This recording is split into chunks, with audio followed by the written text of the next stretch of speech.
Salut à tous, bienvenue dans cette première vidéo 2023. Vous êtes sur Culture Bikes et ici c'est bien plus que de la moto. Alors il fait un petit peu morose, il fait dégueulasse, il y a du vent, il y a de la pluie, donc on reste en intérieur et on attend évidemment que la météo soit un petit peu plus clémente pour ressortir la bécane.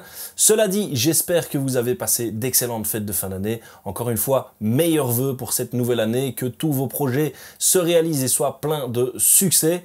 Qui dit nouvelle année dit bonne résolution, et parmi ces bonnes résolutions, pour une partie d'entre vous, eh bien, il y a cette envie de passer le cap et de faire de la moto.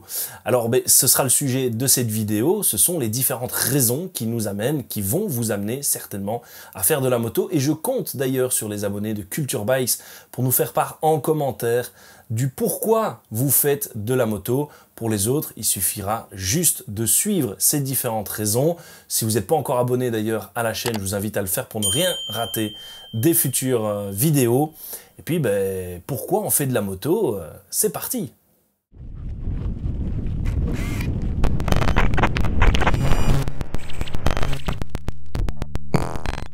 Alors, il n'y a pas de hiérarchie dans les différentes raisons, il n'y en a pas une qui est plus importante que d'autres, voilà, il fallait un ordre à un moment donné, mais ne voyez pas ça comme une hiérarchie. Par contre, la dernière raison est certainement celle qui est la plus surprenante. Vous me donnerez votre avis, donc je vous invite à rester jusqu'au bout de cette vidéo. Globalement, acheter une moto, ça coûte moins cher qu'une voiture. Alors évidemment, il y a d'autres moyens de transport qui sont encore moins chers, mais si je prends le vélo par exemple, c'est pas forcément évident de faire 100 km aller-retour tous les jours pour faire domicile-bureau, donc on va mettre le vélo de côté. Alors évidemment, le coût va varier en fonction du choix de la moto, du choix de votre équipement aussi, le prix du permis est à prendre en compte. Mais en termes d'assurance et de taxes, globalement, on est quand même clairement en dessous de ce qu'on peut payer pour une voiture à l'année. Et clairement, ça vous fait rattraper votre investissement dans l'équipement. Par ailleurs, souvent, une moto est moins gourmande qu'une voiture en termes de carburant. Alors de nouveau, ça va dépendre de votre utilisation du véhicule, si vous tirez un petit peu plus dedans ou si vous tirez moins dedans, ça dépend de la taille de votre moteur aussi. Mais globalement, on peut dire qu'une moto, au niveau de sa consommation en essence, on va tourner aux alentours des 5 litres. En fonction des modèles, on est même bien souvent en dessous des 5 litres. Et si je prends par exemple l'exemple des 125 cm3, là on va plutôt tourner aux alentours des 3 litres au 100 km. Donc là par rapport à une voiture, il n'y a clairement pas photo. Par ailleurs, le coût des entretiens est souvent un peu moindre que les entretiens des voitures. De nouveau, ça va dépendre de la moto, ça va dépendre du type d'entretien également que vous allez faire, et puis ça va dépendre des garages dans lesquels vous allez aller. Mais par contre, vous aurez un petit peu plus tendance à chipoter vous-même sur votre moto que sur votre voiture. Et donc évidemment, en cette période où le coût de la vie explose, faire des économies, ça n'a pas de prix.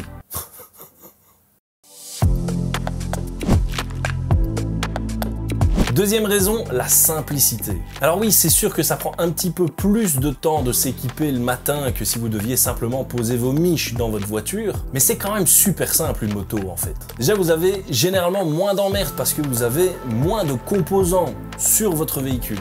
Vous n'avez pas de vitres, pas d'essuie-glace, pas de chauffage, pas de climatisation. Alors ok, sur certaines motos, vous avez quand même des équipements qui sont relativement poussés, mais globalement, si on prend l'ensemble des motos, c'est pas comparable avec une voiture. Je dirais même pour une bonne partie du parc de motos que l'on peut retrouver, on reste sur même une mécanique de base. Si vous vous plantez de chemin en bécane, généralement, c'est pas trop grave, alors qu'en voiture, vous allez plutôt avoir la rage, en fait, en moto, on est plutôt content de se tromper. Des bouchons, pas grave, mais on en parle un petit peu plus loin. Alors évidemment, on peut avoir des soucis, on n'est pas dans le monde des bisounours, mais on est quand même nettement moins prise de tête. Troisième raison, l'accessibilité. Alors au-delà du coût dont on a déjà parlé, la moto, en fait, c'est super accessible. On l'a dit, des bouchons, pas de soucis, ça passe, on peut se faufiler entre les fils, tout en respectant les règles du code de la route évidemment, mais généralement quand on est en bécane, il n'y a pas de bouchon, ça passe d'office et c'est un super gain de temps. Problème de parking? No stress. De manière générale aussi, on n'a pas vraiment ce souci pour se garer en moto. On peut plus ou moins se garer où on veut, et même généralement au plus proche de là où vous voulez aller. Même chose, il y a des règles à respecter, mais c'est assez rare qu'en moto, on cherche pendant 20 minutes une place pour laisser son véhicule. fatalement en centre-ville, ça fait vraiment plaisir. Aussi, en 2 roues, vous aurez parfois plus facile d'avoir accès à certains endroits ou à passer dans certains chemins, des rues qui sont peut-être parfois un petit peu plus étroites ou des chemins qui sont juste pas accessibles en voiture. En moto, en fait, ça passe très bien.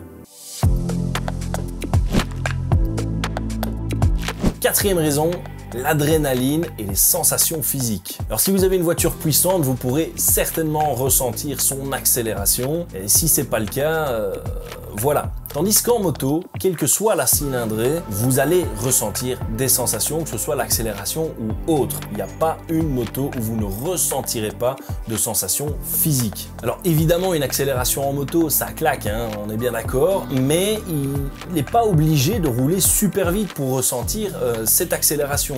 Vous avez des motos qui sont très coupleuses, et on n'est pas spécialement obligé de rouler à 180, 190 pour ressentir cette accélération. Vous pouvez très bien rester dans les limites du code de la route et ressentir vos bras qui tirent un petit peu parce que la moto, elle pousse. Aussi, si les motards recherchent très souvent des routes sinueuses, c'est pour aller chercher les virages.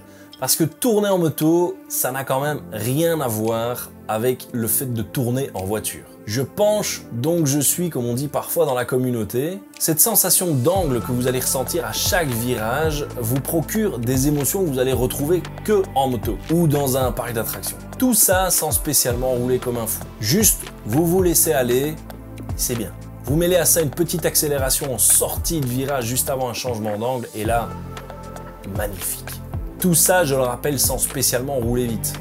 D'ailleurs, vous pouvez très bien ressentir ces sensations sur une 125, sur une petite cylindrée. Tant les 125, c'est pas non plus des machines du diable. Alors tout ça m'amène fatalement à parler de la dangerosité de la moto et calmer un peu les ardeurs. Est-ce que la moto, c'est dangereux? Non. Alors c'est sûr qu'en cas d'accident, les motards étant considérés comme des usagers faibles, on ramasse un petit peu plus que si on était en voiture. Mais la première cause d'accident dangereux en moto, au final, c'est la vitesse. Bien souvent, ce sont des motards seuls qui roulent trop vite, qui se sentent un petit peu trop poussés des ailes et qui, malheureusement, ne maîtrisent pas la totalité de leur environnement, ce qui provoque du coup un accident dangereux. D'ailleurs, mettez-le-vous bien dans la tête, même si vous êtes le meilleur pilote du monde, vous n'aurez jamais la totale maîtrise des événements. C'est impossible.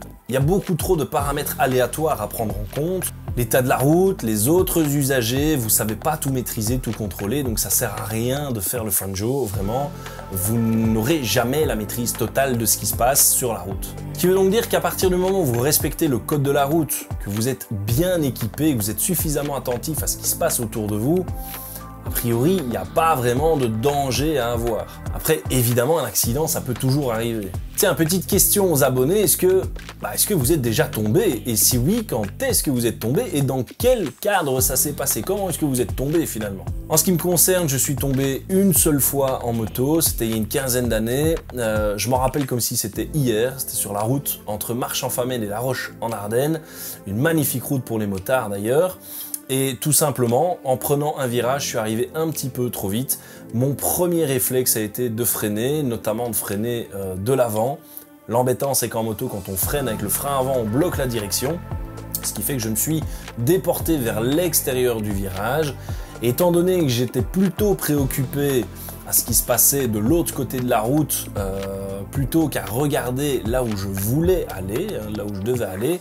C'est une règle qui est super importante en moto, c'est que vous vous dirigez là où votre regard va.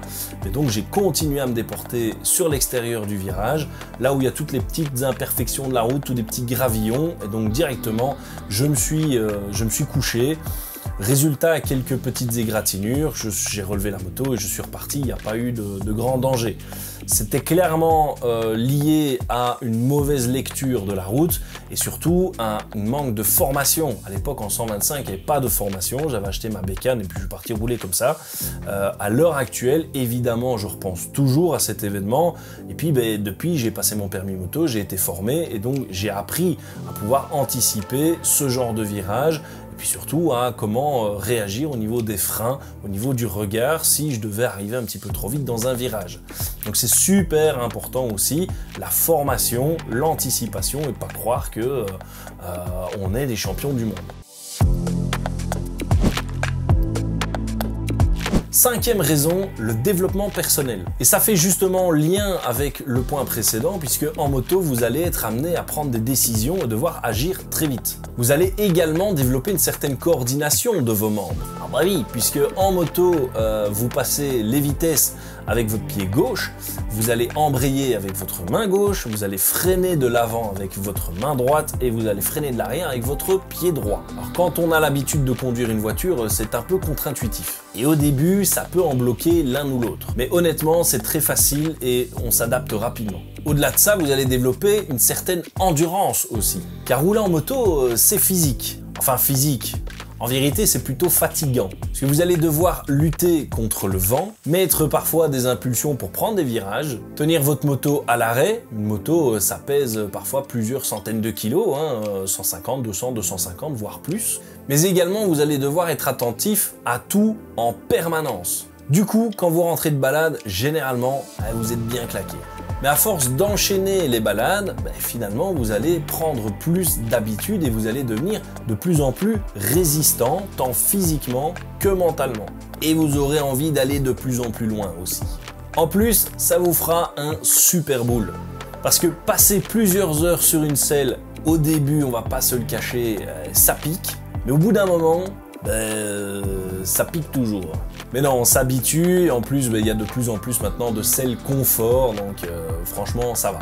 Alors mentalement, il faut bien se dire que en moto, dans votre casque, vous êtes tout seul. Alors oui, vous pouvez avoir un intercom qui vous permet de discuter avec votre sac de sable ou avec vos potes si certaines personnes vous accompagnent et qu'elles-mêmes ont un intercom. Mais il y a quand même une bonne partie des motards qui n'ont pas spécialement d'intercom ou qui l'éteignent, qui mettent simplement de la musique dans le casque ou qui n'ont rien du tout. Et donc, quand vous êtes dans votre casque, vous êtes vraiment tout seul. Et ça, c'est clairement un magnifique moyen de déconnexion et de réflexion. Sixième raison, s'évader. Au-delà de s'évader dans ses pensées, partir en moto, c'est une escapade. C'est sortir de sa vie quotidienne, c'est découvrir de nouvelles routes, c'est prendre le temps de planifier des itinéraires avant de partir. On est loin de simplement mettre une adresse dans un GPS et puis en avant quoi. Vous limiterez l'autoroute en moto, vous allez plutôt privilégier les plus petites routes ou les nationales et départementales en France. Vous vous rendez compte de la beauté de votre région et vous allez découvrir ses spécificités. Vous vous retrouverez parfois perdu au milieu de nulle part simplement parce que vous avez vu sur le côté un petit chemin où vous dites tiens, j'ai envie d'aller voir ce qui se passe par là et puis vous vous paumez. Tout ça que ce soit seul ou ailleurs, mais clairement vous allez vous évader. Ce qui m'amène à vous parler de la septième raison. La communauté. Alors elle a ses vices évidemment comme n'importe quelle communauté, je ne peux que vous renvoyer vers cette ancienne vidéo qui commence tout doucement à dater sur la chaîne où j'avais traité du vrai et du faux motard. Mais lorsqu'on parle de moto, on ne peut pas passer à côté de la communauté motarde.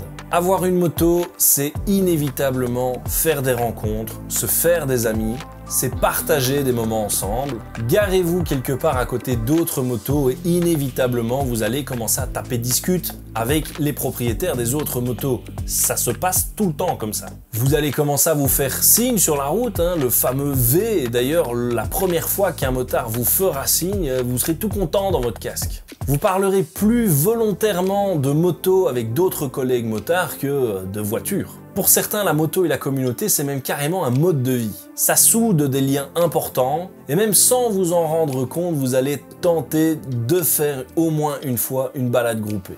Alors on aime ou on n'aime pas, mais généralement quand on n'aime pas les balades groupées, c'est plus parce qu'on se traîne sur la route que véritablement les rencontres que l'on peut faire. D'ailleurs, il suffit simplement de voir le nombre de membres actifs qu'il y a dans les groupes dédiés motards sur Facebook et vous comprendrez l'importance de la communauté motarde. Vous aurez plus facilement de l'aide d'un autre motard quand vous êtes dans la dèche que d'un autre automobiliste. Honnêtement, un motard qui reste seul dans son coin, c'est parce qu'il le veut bien. Et il y en a évidemment. Sinon, inévitablement, il y aura des personnes avec qui échanger. Ce qui en fait une vraie particularité si on parle de moyens de transport. La moto, c'est clairement plus qu'un moyen de transport et tout ça se passe de manière naturelle en plus. Huitième raison, le classique, la liberté. C'est le mot qui revient le plus quand on parle de moto, la liberté, le sentiment d'être libre. C'est très flou et vague comme sentiment et finalement ça reprend un peu tout ce qu'on vient d'expliquer. En moto, vous avez la liberté de prendre la route qui vous chante, de passer entre les fils, de vous garer où vous voulez, de vous arrêter quand et où vous voulez, de rouler seul ou en groupe, de rouler longtemps ou pas. C'est assez compliqué à expliquer, pourtant c'est un sentiment qui est partagé par pratiquement toute la communauté motarde.